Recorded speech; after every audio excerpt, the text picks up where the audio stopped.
ইংরেজিতে কথা বলা শেখার দুইটি গুরুত্বপূর্ণ রুল নিয়ে কথা বলবো। আই হ্যাভ টু মানে আমার কিছু করতে হবে। আই হ্যাভ টু দিয়ে বোঝাবে আমার কিছু করতে হবে। বেসিক্যালি আই হ্যাভ টু পরে ভার্ব বসে। লাইক আমি যদি বলি আমার যেতে হবে, আই হ্যাভ টু গো। আমার খেতে হবে, আই হ্যাভ টু ইট। আমার পড়তে হবে, তো পড়ার ইংরেজি হচ্ছে read. Then I have to read. আমার শিখতে হবে, আই হ্যাভ টু লার্ন। আমার লিখতে হবে, আই হ্যাভ টু রাইট।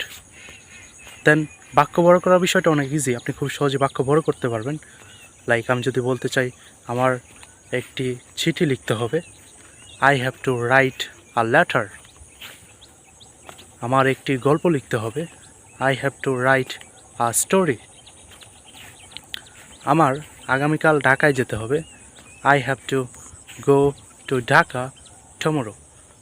তো আই হ্যাভ টু মানে আমার কিছু করতে হবে, অ্যান্ড ইউ হ্যাভ টু মানে তোমার কিছু করতে হবে। তোমার আগামীকাল লন্ডন যেতে হবে, you have to go to London tomorrow. তোমার ইংরেজিতে কথা বলা শিখতে হবে, you have to learn English. তো উই হ্যাভ টু মানে আমাদের করতে হবে, এবং দে হ্যাভ টু মানে তাদের করতে হবে। ওকে, তো আমরা যদি বলি যে তাদের ভাত খেতে হবে, তাদের বিরিয়ানি খেতে হবে, দে হ্যাভ টু ইট বিরিয়ানি। আমাদের একটি বই লিখতে হবে, we have two write a book. So this is the way and it's very easy to learn English. আমি হচ্ছে পরবর্তী আরেকটা রুল নিয়ে কথা বলবো, সেটা হচ্ছে আই নিড। নিড মানে প্রয়োজন বোঝায়, তো আই নিড মানে আমার প্রয়োজন।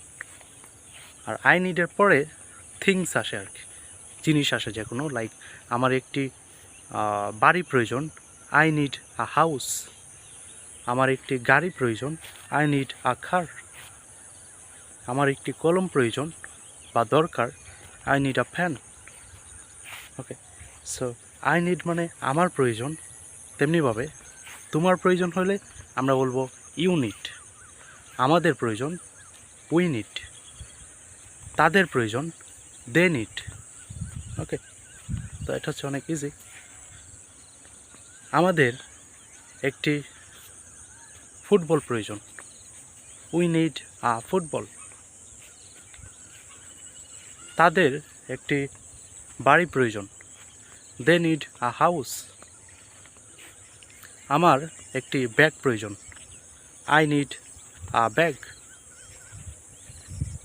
তো নিড মানে প্রয়োজন, বাট এখানে মনে রাখতে হবে যখন আমরা বলবো যে করিমের প্রয়োজন অথবা তার প্রয়োজন, এরকম থার্ড পারসন সিঙ্গুলার নাম্বার, তাদের ক্ষেত্রে হচ্ছে আমরা ভার্বের সাথে এস বা এস যুক্ত করতে হবে, তখন হবে needs.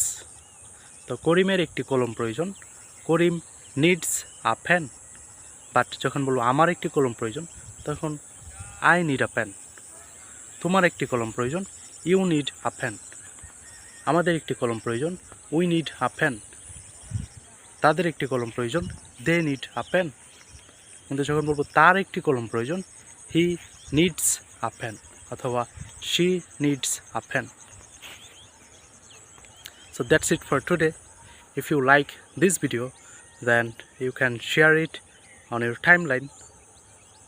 I hope this video will be very helpful for you guys. Goodbye.